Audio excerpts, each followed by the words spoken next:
भारताचा इतिहास हा सुवर्ण आणि कीर्तिवंत आहे आणि या इतिहासाच्या सगळ्यात यशस्वी पानावर मर्यादा पुरुषोत्तम श्री रामाची कथा अर्पित आहे. ही गोष्ट आहे सत्य आणि धर्माची. ही गाथा आहे प्रेम आणि त्यागाची. ही कथा आहे दशरथ पुत्र श्री रामाची.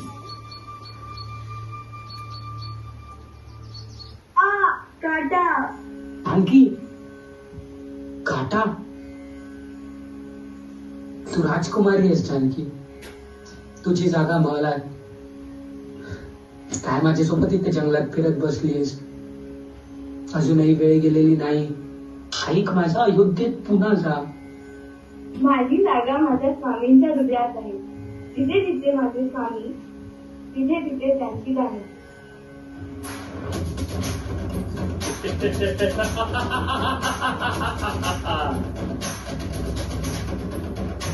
वाचवा मला कोणीतरी, वाचवा. वाचव मला, जटायू जटायू वाचव मला.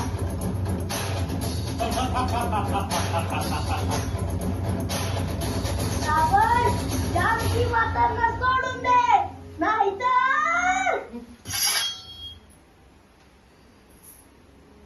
प्रणाम साधू बुवा. कल्याण मस्तू, कल्याण मस्तू. तुम्हाला ऋषीमुख पर्वतावर जायचंय ना? हनुमान, बजरंग. हे नाटक कशाला बजरंग? याची काय आवश्यकता होती? मला हेच बघायचं होतं. तुम्ही तुम्हीच आहात ना? का कोणी मायावी? मग काय आम्हीच आहोत ना प्रभू.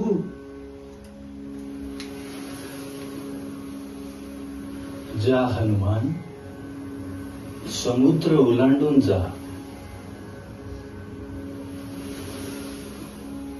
पण मी तर एक साधारण वानर. मी कसा जाणार? तू साधारण वानर नाहीस.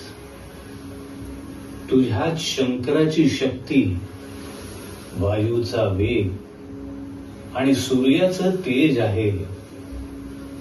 तू राम कार्यासाठी जन्मला आहेस. जा, रामावर आलेल्या विपत्तीचा नाश कर.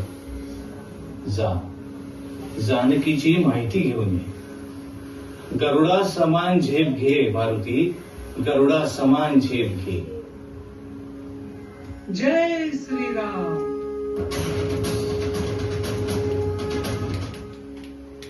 माते, प्रभूंनी तुमच्यासाठी ही अंगठी दिली आहे. कसे आहे ते?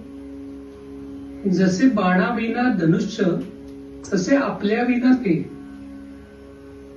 ही बांगडी त्यांना दे आणि सांग, मी प्रतीक्षा करेन. कोण आहे रे तिकडे? पकडा याला. कोण आहेस? कोण रे तू? मी हनुमान.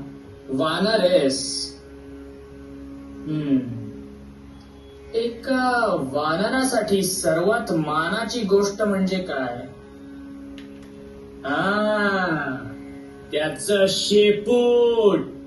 आग लावायच्या शेपटीला. आग.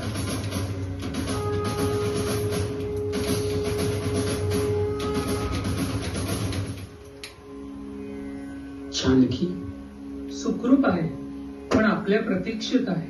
चला मग बांधूया या विशाल समुद्रात सेतू. सेतू बांधारे, सेतू बांधारे, सेतू बांधारे सागरी, सेतू बांधारे सागरी, सेतू बांधारे सागरी. सीतावर रामचंद्र की जय. श्रीराम, मी विभीषण. मला रावणाच्या विरुद्ध जाऊन तुमच्या बाजूने यायचंय. स्वागत आहे मित्र. आणि हो, आमच्या लंका विजयानंतर तुम्ही असणार लंकेचे राहसे. का? कारण हे युद्ध मी जानकीला घेऊन जाण्यासाठी आणि रावणाचा अन्यायाचा नाश करण्यासाठी करतोय. लंकेच्या सिंहासनावर बसणं हे माझं लक्ष नाही. प्रभू,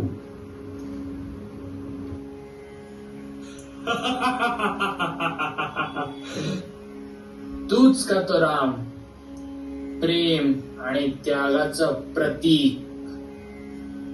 आणि तूच का तो रावण, अधर्म आणि अहंकाराचं प्रतीक.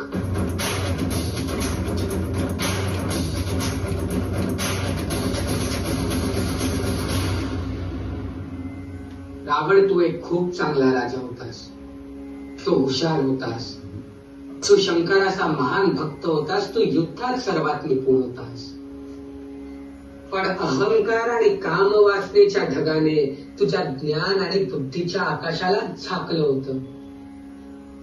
तुला वाटायचं की युद्धात फक्त शक्तीने आणि बुद्धीने तू अख्खं जग जिंकू शकतोस, पण नाही, तसं होत नाही.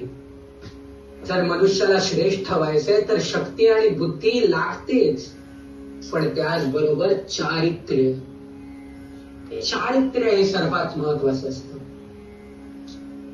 रावणास तू मेला नाहीस, तर तुझ्या रूपाने अधर्माचा नाश झालाय. तुझ्या रूपाने अहंकाराच्या प्रवृत्तीचा नाश झालाय.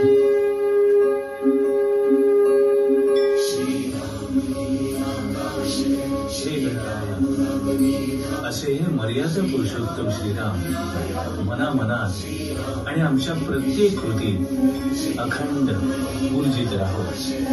बोला गणपती बाप्पा, श्रीयावर रामचंद्र की.